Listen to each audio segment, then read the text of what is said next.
வணக்கம். இது people in the series. இந்த வீடியோல ரொம்ப சிம்பிளான, ரொம்ப ஈஸியான ஒரு ஸ்ட்ரக்சர் பார்க்க போறோம். அதே சமயம் ரொம்ப யூஸ்ஃபுல்லான ஒரு ஸ்ட்ரக்சர். சாதாரணமா நம்ம பேசுறப்போ சொல்லுவோம் இல்லையா? "நீ இப்படி செய்றதுல எந்த அர்த்தமும் இல்ல. நீ சும்மா கவலைப்படுறதுல எந்த அர்த்தமும் இல்ல. இதையே யோசிச்சுட்டு இருக்கிறதுனால எந்த பயனும் இல்லை. எந்த பிரயோஜனமும் இல்லை." இப்படியெல்லாம் நம்ம நெறைய சொல்லுவோம் இல்லையா? ஸோ இந்த அர்த்தம் இல்லை, பயன் இல்லை, பிரயோஜனம் இல்லை, இதை எல்லாத்தையும் சொல்றதுக்கு ஒரே ஸ்ட்ரக்சர நம்ம யூஸ் பண்ண முடியும். அந்த ஸ்ட்ரக்சர் என்ன அப்படின்னா, "there is no point in." There is no point in. இந்த ஸ்ட்ரக்சரை தான் நம்ம யூஸ் பண்ண போறோம். அதே மாதிரி இப்ப நம்ம சொன்ன அதே விஷயத்த நம்ம சில சமயங்கள்ல கேள்வி மாரியும் நம்ம எக்ஸ்பிரஸ் பண்ணுவோம். ஸோ இது மாரி பண்றதுல என்ன பிரயோஜனம்? நீ இப்ப அழுது என்ன பிரயோஜனம்? அப்படி நம்ம கேட்போம் இல்லையா? ஸோ அந்த மாதிரி நம்ம கேட்கணுமானா, இதே விஷயத்த நம்ம வாட்ஸ் த பாயிண்ட் ஆஃப் அப்படின்னு நம்ம கேட்கலாம். இல்ல வாட்ஸ் த பாயிண்ட் இன் அப்படின்னும் நம்ம கேட்கலாம். ஸோ இந்த ஸ்ட்ரக்சரை யூஸ் பண்றப்போ ரொம்ப சிம்பிள். பக்கத்துல எது வெர்போ அதோட ஐஎன்ஜி சேர்த்து யூஸ் பண்ண வேண்டியது தான். So there is no point in verb plus ING. அதே மாதிரி what's the point in verb plus ING அப்படி யூஸ் பண்ணாலும் சரி, what's the point of plus verb plus ING அப்படி யூஸ் பண்ணாலும் சரி.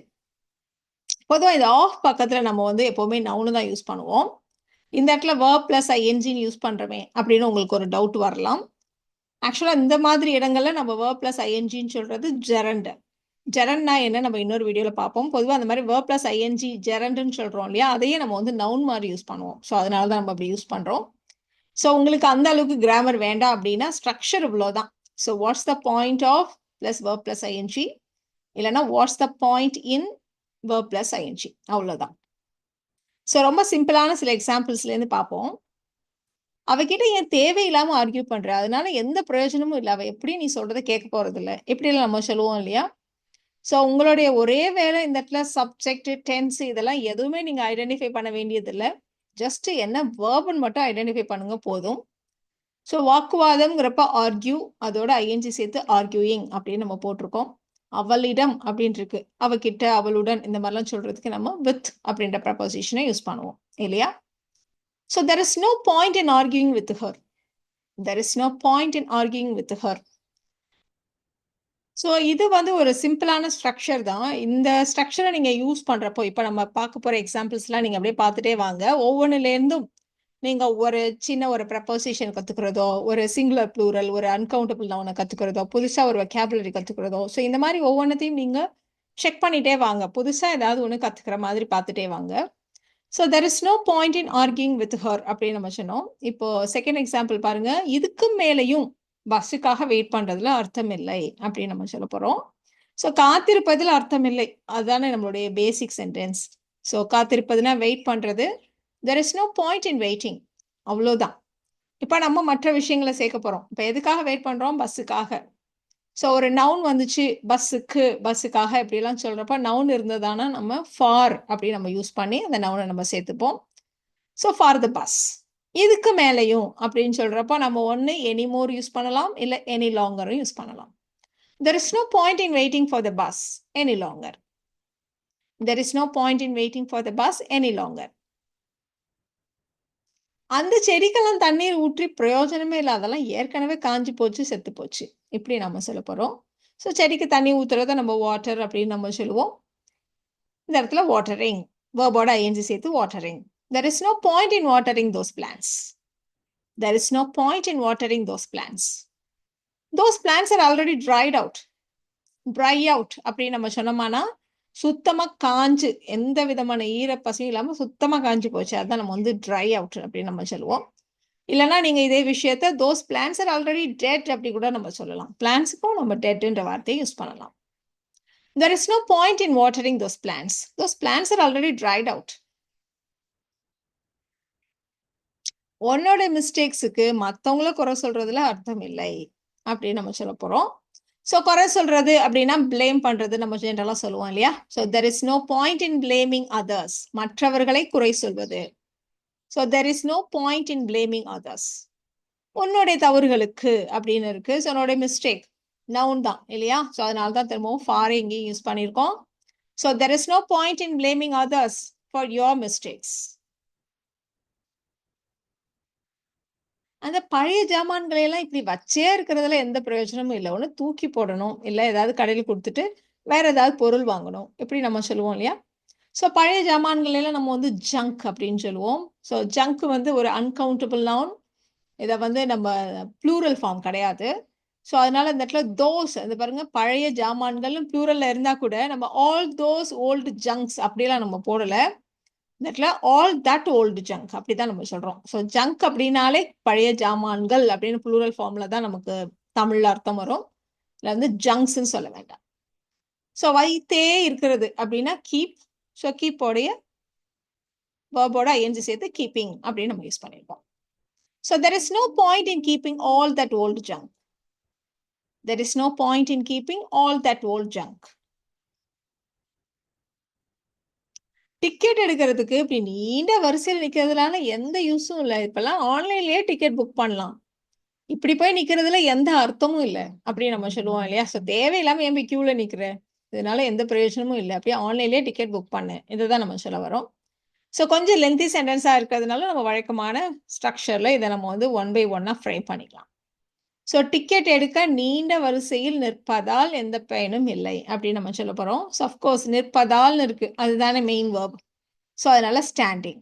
எங்க நிற்கிறோம்? நீண்ட வரிசையில் நிற்கிறோம். இந்த லாங் கியூ. எதற்கு? To take tickets. ஸோ இந்த சென்டென்ஸை நீங்க தெர் இஸ் நோ பாயிண்ட் வச்சு சொல்லுங்க. There is no point in standing in the long queue to take tickets. இப்போ நம்ம ரெண்டாவது சென்டென்ஸ் பார்க்கலாம். ஆன்லைன்லயே நம்ம டிக்கெட் புக் பண்ணிக்கலாம் அப்படின்னு நம்ம சொல்றோம். ஸோ லாம்னு இருக்கு. அப்ப நம்ம யூஸ்வலா என்ன செய்வோம்? கேன் வச்சு சொல்லுவோம் இல்லையா? You can book tickets online. You can book tickets online. சேர்த்து சொல்லுங்க. There is no point in standing in a long queue to get tickets. You can book tickets online. இப்ப அதே மாதிரி தான் என்ன அர்த்தம், இப்படி பண்றா என்ன அர்த்தம் அப்படின்னு நம்ம கேட்க போறோம். அப்ப வந்து நம்ம வந்து வாட்ஸ் த பாயிண்ட் இன் இல்ல வாட்ஸ் த பாயிண்ட் ஆஃப் இந்த ஸ்ட்ரக்சரை நம்ம யூஸ் பண்ண போறோம். இப்ப இதுல பாருங்க, ஊட்டிக்கு வந்து மொபைல்லையே ஷார்ட்ஸ் பார்த்துட்டு இருந்தா என்ன அர்த்தம் இப்படி நம்ம கேட்க போறோம். ஸோ இதுல பாத்தீங்கன்னா ரெண்டு வேர்ப் இருக்கு. ஒன்னு வந்து என்னன்னா ஊட்டிக்கு வர்றது, வர்றது அப்படின்றது கம்மிங் டு ஊட்டி. ஸோ வர்றதுன்றது வேர்போட நம்ம ஐஎன்சி சேர்த்து கம்மிங் டு ஊட்டி அப்படின்னு நம்ம சொல்லிட்டோம். அப்புறம் மொபைல்ல ஷார்ட்ஸ் பார்த்துட்டே இருக்கிறது, இதுக்கு வந்து இங்கிலீஷ்ல ஒரு வார்த்தை இருக்கு, பிஞ்ச் ஸ்க்ரோலிங் அப்படின்னு சொல்லுவாங்க. பிஞ்ச் ஸ்க்ரோலிங்னா என்னன்னா அப்படியே இந்த ஷார்ட் வீடியோஸ் அப்படியே தள்ளி தள்ளி ஸ்க்ரோல் பண்ணி பண்ணி அடுத்தடுத்து பார்த்துட்டே இருக்குது. ஸோ நிறைய பேர் நம்ம பண்ணுவோம் இல்லையா? ஸோ அதை வந்து நம்ம பிஞ்ச் ஸ்க்ரோலிங் அப்படின்னு நம்ம வேர்போட ஐஎன்ஜி சேர்த்து யூஸ் பண்ணியிருக்கோம். So binge scrolling on your phone. So ரெண்டு வேர்போடையும் நம்ம ஐஎன்ஜி சேர்த்துடணும், அவ்வளோதான். ஸோ இப்போ வாட்ஸ் த பாயிண்ட் இன் வச்சு நம்ம சொல்லலாம். So what's the point of coming to Ooty and binge scrolling on your phone இப்படி சொன்னாலும் சரி, இல்லை what's the point in coming to Ooty and binge scrolling on your phone அப்படி சொன்னாலும் சரி. ஸோ ரொம்ப லென்த்தி சென்டென்ஸ், ஆனால் எவ்வளோ சிம்பிள் இல்லையா? நீ ஆடம்பரமா ஃபேன்சியா ஃபோன் வாங்கி என்ன பிரயோஜனம்? நீ உன் ஃபோனை வச்சு வெறும் கால் மட்டும் தானே பண்ண போற, நீ வேற என்ன செய்ய போற அப்படி நம்ம கேட்போம் இல்லையா? ஸோ இந்த ரெண்டு சென்டென்சஸையுமே நம்ம வந்து ஃப்ரேம் பண்ணி இப்படி லாங்கா பேசலாம். ஸோ ஃபர்ஸ்ட் சென்டென்ஸ் பாருங்க, வாங்குறதுனால என்ன பிரயோஜனம்னு இருக்கு. ஸோ வாங்குறதுன்றப்போ பை, ஐஎன்ஜி சேர்த்து பையிங்னு சொல்றோம். ஸோ என்ன வாங்குறோம்? ஆடம்பரமான ஃபோனை, a fancy phone, a fancy phone. So what's the point in buying a fancy phone, இல்லைன்னா what's the point of buying a fancy phone. இப்போ செகண்ட் சென்டென்ஸ் சொல்லலாம், நீ உன் ஃபோனை கால் பண்றதுக்கு மட்டும்தான் யூஸ் பண்ற. ஸோ நீன்றதுனால யூ, நீ எப்பவுமே அப்படிதான் பண்ற, பயன்படுத்துகிறாய்னு இருக்கு, அதனால யூஸ் மட்டும் தான் போட்டிருக்கோம். எதை? உன்னுடைய ஃபோனை, யுவர் ஃபோன். எதற்கு? Only to make calls. யூஸ்வலா எதுக்குங்கிறப்ப டு மேக் கால்ஸ் நம்ம சொல்லுவோம். இப்போ அதற்கு மட்டுமே அப்படின்னு சொல்றதுனால ஒரு ஒன்லி முன்னாடி சேர்த்துட்டு இருக்கோம். So you use your phone only to make calls. What's the point in buying a fancy phone? You use your phone only to make calls. அவகிட்ட பொய் சொல்லி என்ன பிரயோஜனம்? அவளுக்கு ஏற்கனவே தெரியும் அப்படின்னு நம்ம சொல்ல போறோம். ஸோ அவகிட்ட பொய் சொல்றதுல எந்த பிரயோஜனமும் இல்லை, அவளுக்கு ஏற்கனவே தெரியும் அப்படின்னு நம்ம சொல்ல போறோம். ரொம்ப சிம்பிளான சென்டென்ஸ் தான். ஸோ அவகிட்ட பொய் சொல்றது அப்படிங்கிறப்போ நம்ம பொய் சொல்றதுனா லை இல்லையா? ஸோ என்ன பயன் இருக்கனால நம்ம வாட்ஸ் த பாயிண்ட் அப்படி வச்சு சொல்லுவோம். So what's the point of lying to her? அவளுக்கு ஏற்கனவே தெரியும். She knew it already. She knew it already. So இன்னும் சில எக்ஸாம்பிள்ஸ், கொஞ்சம் லென்த்தியான சென்டென்சஸ் பார்த்துக்கலாம். விலை உயர்ந்த ஷூஸை வாங்கியும் போடாமையே இருக்கிறதுனால என்ன பிரயோஜனம் அப்படின்னு நம்ம சொல்ல போறோம். சில பேர் வாங்கி வாங்கி வச்சுட்டு போடவே மாட்டாங்க. அப்ப அம்மா சொல்லுவாங்க இல்லையா, அப்படியே எக்ஸ்பென்சிவா வாங்க வேண்டியது அப்புறம் போடுறதே கிடையாது. இதனால என்ன யூஸ் அப்படி கேட்பாங்க இல்லையா? ஸோ இந்த இடத்துல 2 வேர்ப் இருக்கு. ஒன்னு ஷூஸ வாங்குறது, இன்னொன்னு போடாமலேயே இருக்கிறது. So first one buying expensive shoes. Second one அதை போடுறதே கிடையாது. Never wearing them. ஸோ இந்த இடத்துல பேர் ஆஃப் ஷூஸ் இல்லையா? ஸோ 2 இருக்கும். அதனால தான் நம்ம இட்டுன்னு போடாம தெம்முன்னு போட்டிருக்கோம். அப்ப இதை கம்பைன் பண்ணலாமா? So what's the point of buying expensive shoes and never wearing them? What's the point of buying expensive shoes and never wearing them? இப்போ இதே மாதிரி தான் இன்னொரு எக்ஸாம்பிள்னு சொல்ல போறோம். அப்படியே படிக்கிறேன்ட்டு புக்கை வாங்க வேண்டியது, ஆனால் படிக்கிறதே கிடையாது. இதனால என்ன யூஸ்? இதை தான் நம்ம சொல்ல போறோம். ஸோ புத்தகத்தை வாங்கி படிக்காமையே வச்சிருக்கிறதுனால என்ன யூஸ் அப்படின்னு நம்ம சொல்ல போறோம். ஸோ புத்தகத்தை வாங்குறது பையிங் புக்ஸ், படிக்காமலேயே இருக்கிறது நெவர் ரீடிங் தெம். ஸோ அந்த இடத்துல புக்ஸ்ன்னு இருக்கு, அதனால நெவர் ரீடிங் தெம் அப்படின்னு போடுறோம். இப்போ இதுவே buying a book never reading it. ஒரு புக்கை வாங்கி படிக்கிறதே இல்லை அப்படி சொல்றதா இருந்தா buying a book and never reading it. அதை மட்டும் கரெக்டாக பார்த்து போடுங்க. So what's the point of buying a book and never reading it? இப்போ இதையே what's the point of buying books and never reading them அப்படின்னு சொல்லலாம் இல்லையா? இப்போ உங்களுக்கான எக்ஸாம்பிள்ஸ். சில பேர் ஹோட்டலுக்கு போனாலும் அங்கேயும் போய் இட்லி மட்டுமே சாப்பிடுவாங்க. அப்போ வீட்டில் உள்ளவங்க சொல்லுவாங்க இல்லையா, ஹோட்டலுக்கு வந்தாலும் இட்லியே தான் சாப்பிடுவியா, வேற ஏதாவது சாப்பிடக்கூடாதா? ஸோ ஹோட்டலுக்கு வந்தாலும் இட்லியே சாப்பிட்டா என்ன அர்த்தம்? இப்ப கவலைப்படுறதுல அர்த்தம் இல்லை. அவன்கிட்ட பேசுறதுல எந்த அர்த்தமும் இல்லை, உங்க பேச்சை கேட்கவே மாட்டான். இதெல்லாம் நீங்க ட்ரை பண்ணுங்க.